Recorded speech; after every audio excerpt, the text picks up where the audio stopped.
राजद जैसे दल हों, सपा जैसे दल हों, कांग्रेस जैसी पार्टियां हों, जिनके लिए सेकुलरिज्म की परिभाषा ही तुष्टीकरण की राजनीति है।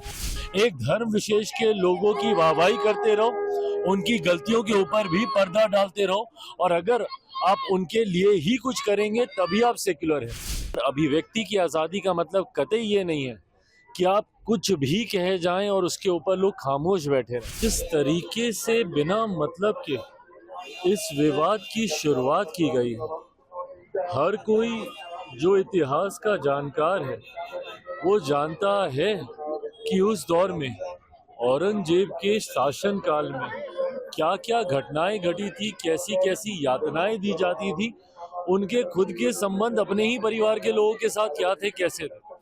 तो जो भी व्यक्ति इतिहास को जानता है वो तमाम इन घटनाओं से वाकिफ है, पर उसके बावजूद समाज में सिर्फ हिंदू मुस्लिम के आधार पर बंटवारा करने की सोच के साथ कुछ ऐसे राजनीतिक दल हैं जिन्होंने उम्र भर अपनी राजनीति में सिर्फ तुष्टीकरण करने का काम किया, और ये तुष्टीकरण की राजनीति ने ही हमारे समाज को सबसे ज्यादा नुकसान पहुंचाने का काम किया। कुछ ऐसे राजनीतिक दल हैं, राजद जैसे दल हों, सपा जैसे दल हों, कांग्रेस जैसी पार्टियां हों, जिनके लिए सेकुलरिज्म की परिभाषा ही तुष्टीकरण की राजनीति है।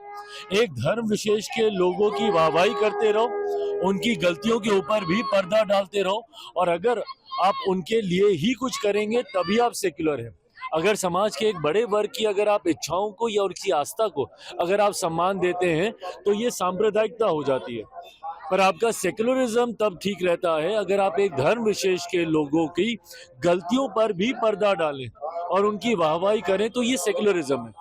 इसी सोच के साथ लंबे समय तक ये राजनीतिक दल, बिहार में राजद जैसी पार्टियां, उत्तर प्रदेश में सपा जैसी पार्टियां और केंद्र में कांग्रेस जैसी पार्टियों ने सिर्फ हिंदू मुस्लिम कर करके तुष्टीकरण की राजनीति कर करके हमारे देश, हमारे समाज, हमारे प्रदेश का सिर्फ अहित करने का काम किया। सपा नेता को जेल में डालने की बात कहा जाए, क्या सच में जेल में डाल देना चाहिए सपा नेता को औरंगजेब के समर्थन? भाई मुझे नहीं पता कि जेल में डालने का इसके लिए कोई प्रावधान है कि नहीं है, पर अभिव्यक्ति की आज़ादी का मतलब कतई ये नहीं है कि आप कुछ भी कहे जाएं और उसके ऊपर लोग खामोश बैठे रहें। इस तरीके की भाषा का इस्तेमाल करना है, इस तरीके के शासनकाल का महिमा मंडल करना, और वो भी किसके सामने आप कर रहे हैं?